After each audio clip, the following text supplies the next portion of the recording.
শিরক। নেতা নেত্রীর ছবি সম্মান করে বাড়িতে রাস্তাঘাটে ঝুলিয়ে রাখলে শিরক।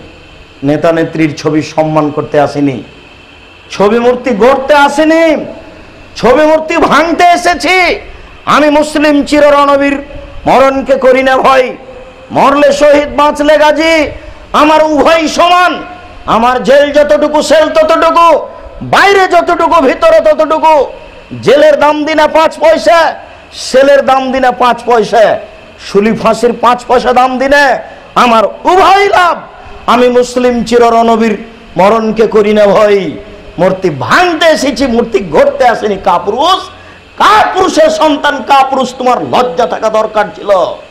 মূর্তি ভাঙতে এসেছি, লাঠি মেরে বাংলার মাটিতে যত ছবি মূর্তি রয়েছে তাকে ভেঙে চৌচির করে দেব।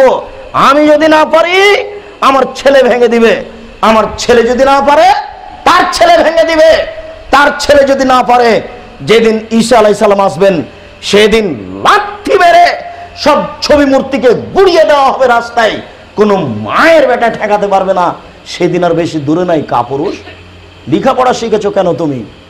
তোমার বিদ্যাকে কবর দিতে এসেছি। তুমি বিদ্যা মাটিতে ফেলে দাও, নতুন ভাবে শিক্ষা অর্জন করো, অন্য কোনো প্রতিষ্ঠানে ভর্তি হও যেখানে মূর্তি ভাঙতে শিখবে। আমার নবী ইব্রাহিম মূর্তি ভেঙেছেন, তুমি জানো না? আমাদের নবী মোহাম্মদ সাল্লাল্লাহু আলাইহি সাল্লাম মূর্তি ভেঙেছেন, এটা তুমি জানো না? আমাদের নবী মোহাম্মদ সাল্লাল্লাহু আলাইহি সাল্লাম লাঠি হাতে করে কাবা ঘরে ঢুকলেন, ঢুকে বললেন জাল হক, এসেছে সত্য, ওয়াজাহাকাল বাতিল, চলে গেছে মিথ্যে। ইন্নাল বাতিলা, নিশ্চয় মিথ্যে, কানা জাহুকা, চিরদিন মিথ্যে। এই বলে লাঠি মেরে সব বাপের ছবি মূর্তিগুলো ভেঙে ফেলে দিলেন। বাপের মানে আমাদের নবী মোহাম্মদ সাল্লাল্লাহু আলাইহি সাল্লাম তার পিতার মূর্তি ভেঙে দিলেন।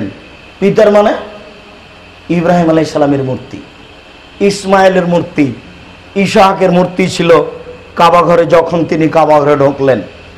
আর আমাদের নবীর পিতা হচ্ছেন ইব্রাহিম আলাইহিস সালাম, আমাদের নবীর পিতা হচ্ছেন আদম আলাইহিস সালাম।